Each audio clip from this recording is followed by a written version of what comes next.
Bonjour à tous. Eh bien, nous allons prendre un instant ce matin pour lire et méditer un passage du Livre du ciel de Luisa Picaretta. Au nom du Père qui m'a créé, du Fils qui m'a sauvé et du Saint-Esprit qui me sanctifie. Amen. Jésus, je me plonge en toi, dans ta divine volonté, et je te demande bien, de venir tout faire en moi tout au long de ma vie, tout au long de cette journée, et de venir particulièrement dans ce moment, toi-même, méditer ce passage que tu nous donnes. Ouvre nos cœurs, ouvre nos intelligences, pour que vraiment aucun mot ne se perde.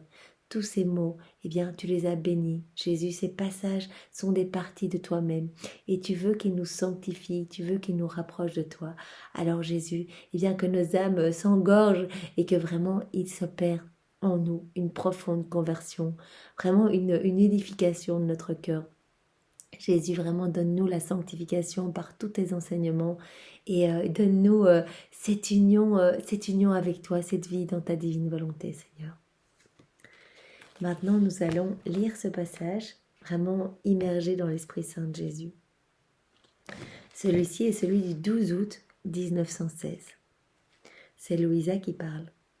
Je me fusionnais dans la très sainte volonté, et mon doux Jésus me dit : c'est seulement par les âmes qui vivent dans ma volonté que je me sens vraiment récompensée pour la création, la rédemption et la sanctification.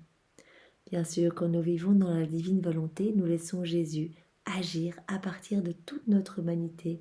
Il vient s'installer dans notre âme avec le Père, le Saint-Esprit, et c'est lui-même qui vient agir dans nos mains, qui vient mettre ses pieds dans nos pieds, qui vient regarder à travers nos regards, qui vient parler à travers notre bouche, qui vient organiser toutes nos pensées. Et donc vraiment, il se sent honoré parce que vraiment les âmes qui vivent dans sa divine volonté sont dans ce flux et reflux d'amour, se remplissent donc de la divinité, de la lumière de Dieu et donc vont pouvoir rendre à Dieu bien toute la gloire qui lui est due. Donc vraiment, il se sent honoré et il se sent récompensé pour la création, la rédemption et la sanctification. Seulement ces âmes me glorifient de la manière que les créatures doivent le faire, donc d'une manière divine, puisqu'on va glorifier bien la Trinité à partir des louanges même de Jésus, des adorations même de Jésus, de l'amour même de Jésus. On va prendre bien tout ce qui est divin et on va le réoffrir à la Trinité sainte. Par conséquent, elles seront au ciel les pierres précieuses de mon trône, et auront tous les contentements et toute la gloire que les autres bienheureux auront individuellement.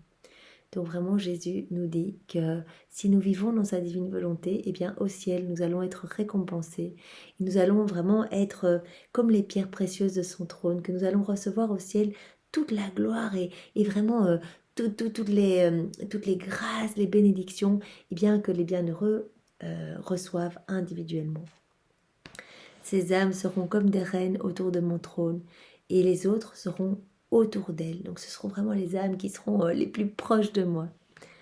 Alors que les bienheureux seront des soleils qui brilleront dans la Jérusalem céleste. Donc il prend maintenant l'exemple des bienheureux qui vraiment sont comme des soleils dans la Jérusalem céleste, donc au paradis.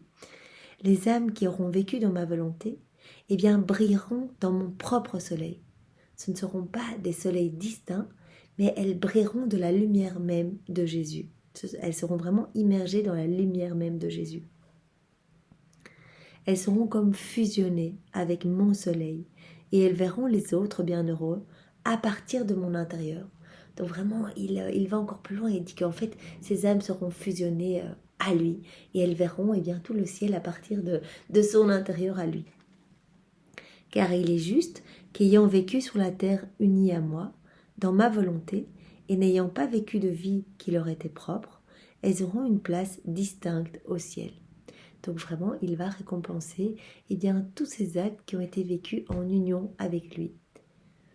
Elles y continueront dans le ciel la vie qu'elles vivaient sur la terre, complètement transformées en moi et immergées dans la mer de mes contentements.